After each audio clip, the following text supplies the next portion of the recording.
incoming. You have 30 seconds to return to the emergency personnel lift. Have a good day.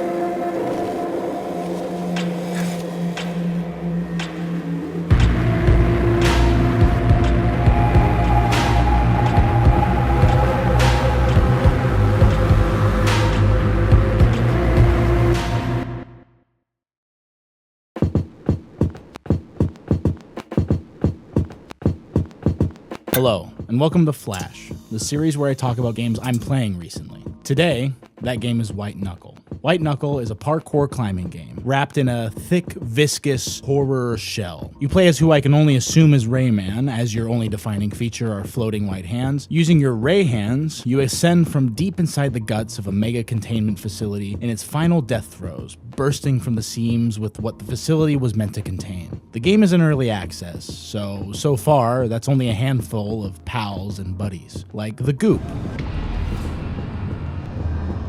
The look and feel are, of course, very up my alley, so my opinion of its presentation is beyond biased. But I think this game looks and feels amazing. Not only does it capture the bizarre, dark vastness of a twisted megastructure, it's able to expand and constrict upon its usage of space and lighting to run you through the spectrum of discomfort that I'm looking for in this kind of setting. Crawling through the intestine-like maze of the pipeworks, scalding hot steam erupting into an already cramped interior, opening up into the oppressive expanse of the lower habitation, made me feel as though I was a stress ball, being squeezed for an hour straight and then thrown directly into the Marianas Trench.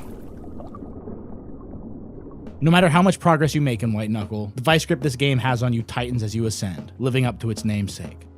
The game is intuitive, easy to understand, but hard to master. You're given and find tools and items while you ascend to the megalith. The game explains the use of more specific items you find on your journey, like climbing pythons and rebar spears that help your journey upwards, but leaves a lot of the rest up for interpretation, often providing things like unlabeled glass bottles or syringes full of mysterious liquid for you to consume, veiling the path to mastery of this game through a thick curtain of risk. A risk further exacerbated by the fact that you have limited lives, if you can afford or find them. And that's if you beat it in one sitting. It erases your progress the moment you exit the game. That leads me to my only real critique of this game: the save system. As you play through White Knuckle, you reach checkpoint-like areas with a computer that allows you to buy upgrades and save your progress, if you manage to either find floppy disks on your travel or purchase one at the checkpoint by jamming a handful of gold or silver cockroaches into a coin slot like a well-adjusted human being. And once you die, which if you're playing for the first time will happen quite a bit, you'll respawn at that location. If you do run out of lives or are unable to afford them, you will restart at the beginning of the game. This is something I can make peace with.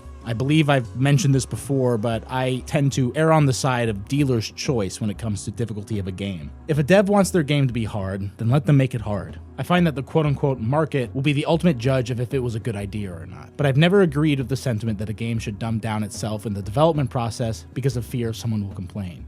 Because let's face it, someone will always complain. I do, however, draw a line when I feel as though the game's difficulty doesn't respect my time. White Knuckle, in addition to the roguelike reset mechanic, will punish you for not having enough time to complete it. I experienced this in my live stream where I was approaching the 3-hour mark of my stream and needed to end because I have something they call a job that I have to go to in the morning.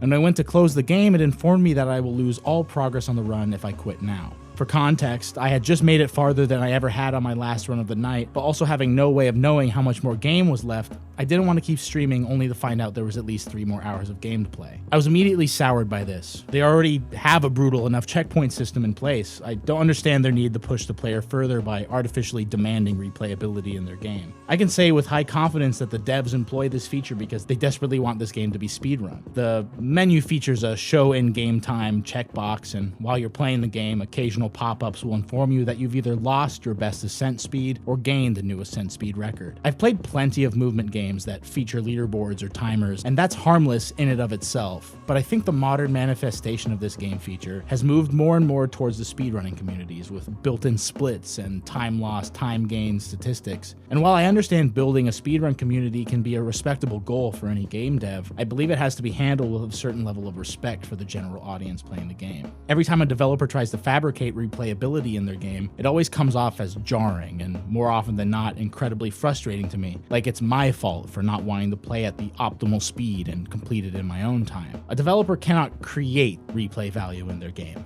They can only create things that facilitates and suggests it to the player, like additional post-game content or game modes, which is also something featured in White Knuckle. And what sucks is I want to replay it.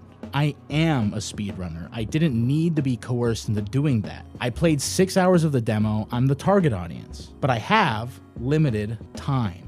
And I'm sure others playing the game are in similar positions. The devs have a strong vision.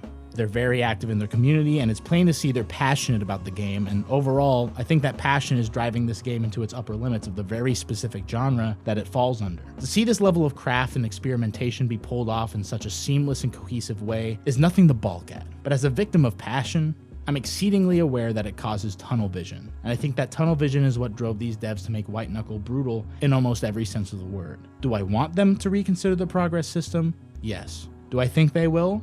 No, and honestly, I don't expect them to.